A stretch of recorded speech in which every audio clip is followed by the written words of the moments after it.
to the republic for which stands one nation, under God, indivisible, with liberty and justice for all.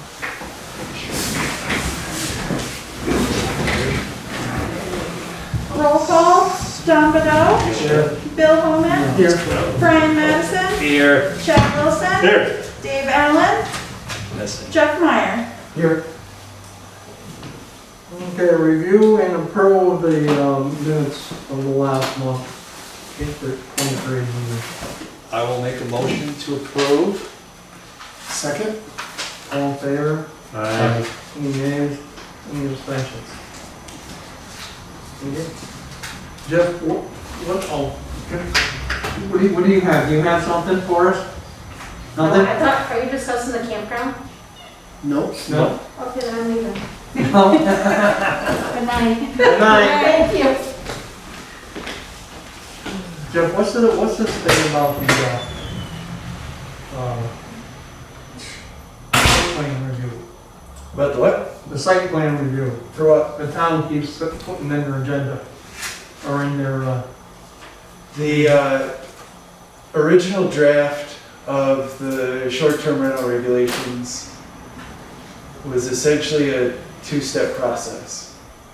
One was it required site plan review for the use, and the second was once you have site plan approval for the use, you essentially need to register with the town and abide by, the certain rules that were in place.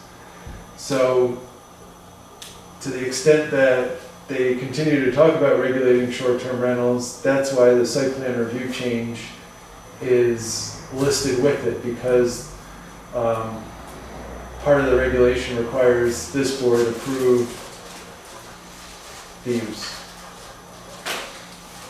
approve the site plan. Correct. And then The they, use is approved, it's ensuring that it can be used safely, which is really just, you're looking at parking and septic is kind of the crux of it.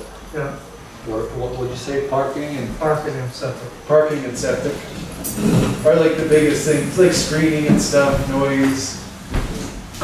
It depends kind of where it is. If you're out in Hogtown, it's not as big of a deal as if you're on a 50-foot lot or on headlock. Right. Or out on Pilot Mountain.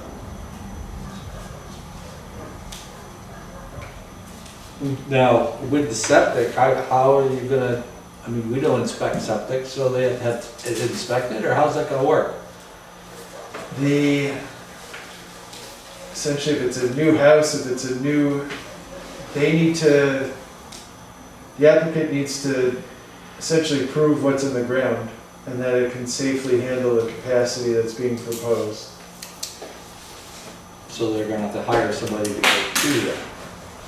If it's an old system, yes. If it's a new system, no. There should be paperwork on it anyways, if it's Right. new. Yeah. They have to go through the town for that anyhow. Right, so if you have The town. County. if you have a 3-4 bedroom house, there's probably a 1,200 gallon tank in the ground and whatever laterals are there. Right. So it's really just based on the building code, each bedroom is 2 people. If you want to have like a bunk room with a ton of people, then you need to prove that your septic was actually designed larger and not just for 2 people in that bedroom, but it can actually support 6 people that could be in that bedroom, or whatever the occupancy is of the house. Right.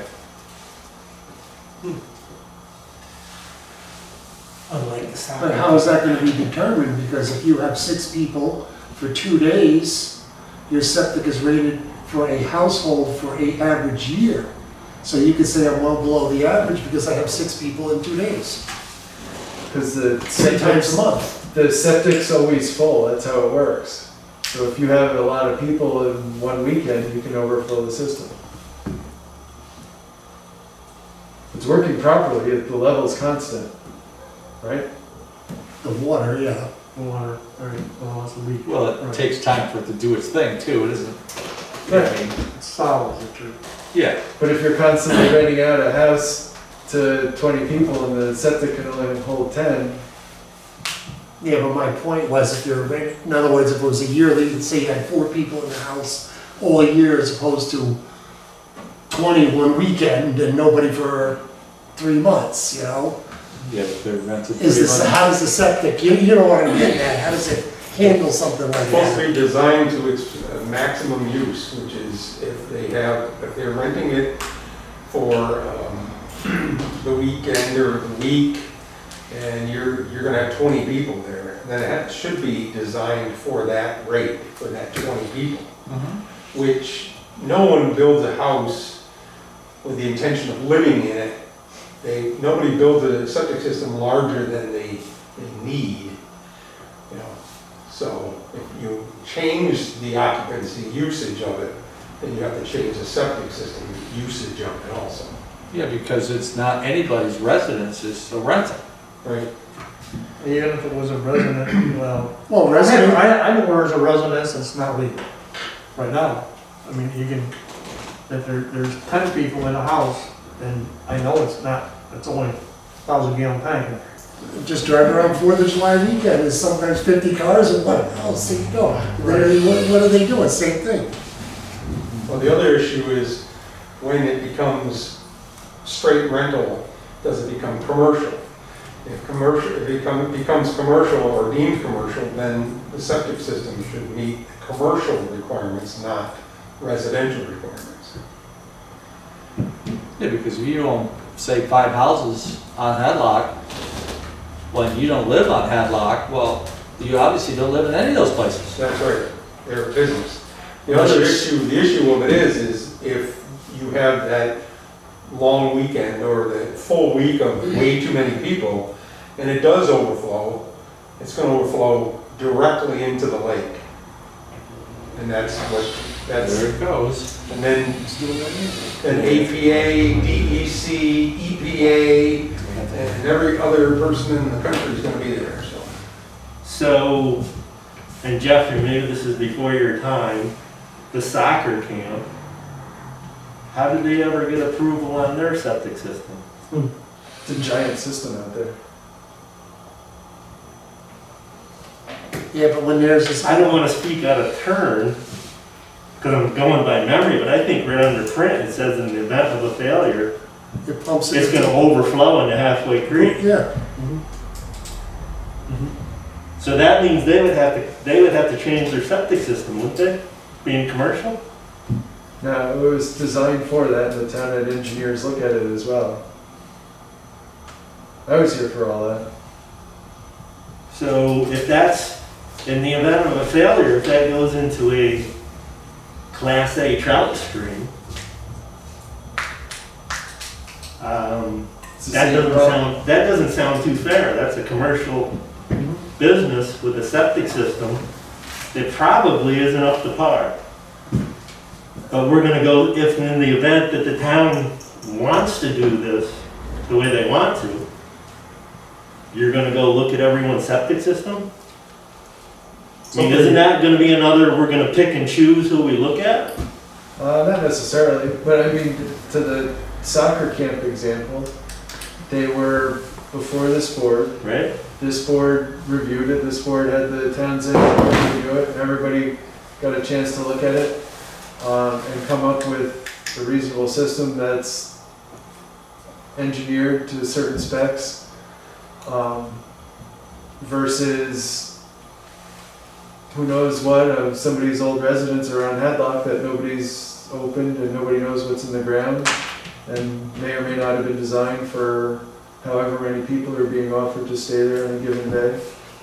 But that camp has grown considerably since it was here.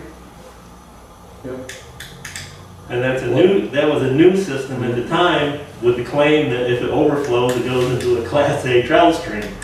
Do they do anything over there anymore?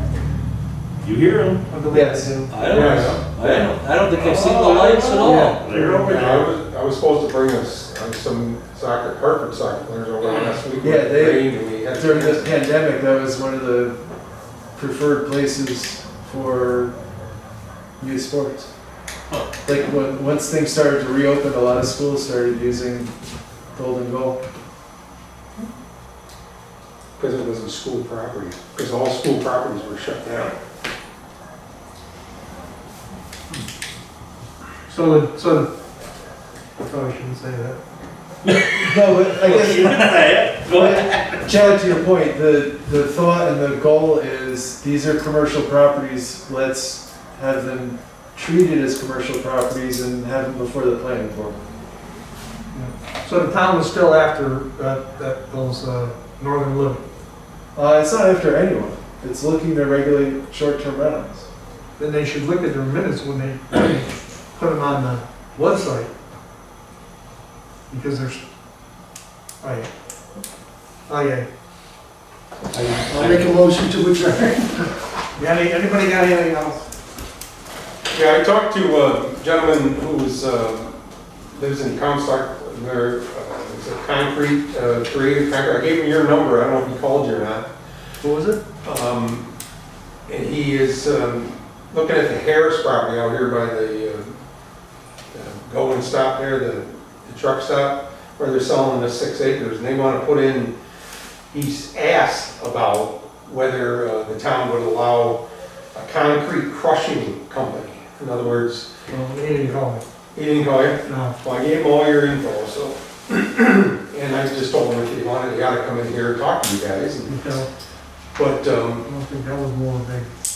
Well, right, that's what I told him. I says, so, what about noise and dust and your, the questions that they would have would be hours of work and, Right.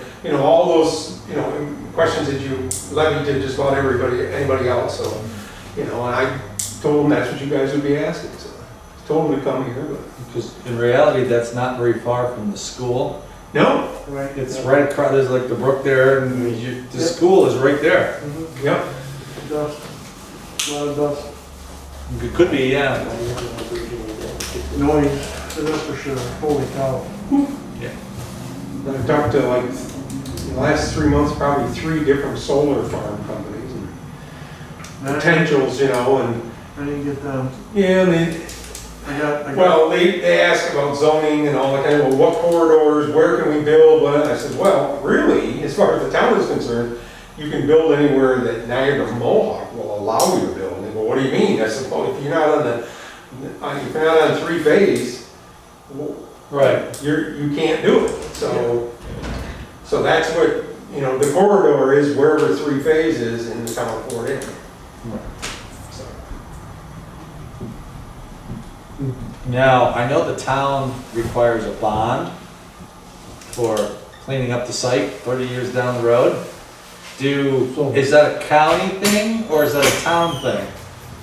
It's a requirement of the local law that regulates solar in the town of Fort Anne. So it's a town law. Well, as soon as they discover that it's gonna cost them money to hold that, they seem to disappear. Yeah. That's universal, all property owners and municipalities, everybody's requiring it. Oh, Just a question of what that number looks like. Yeah, Fort Anne isn't unique in requiring that. It's becoming more common. It's the rule rather than the exception.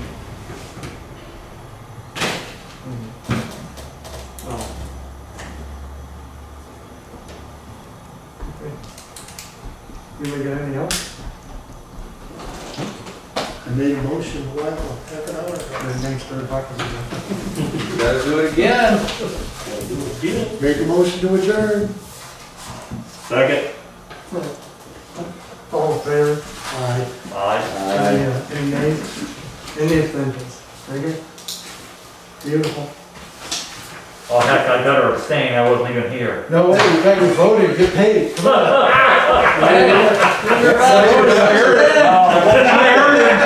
I won't cheat the good taxpayers of Fort Anne.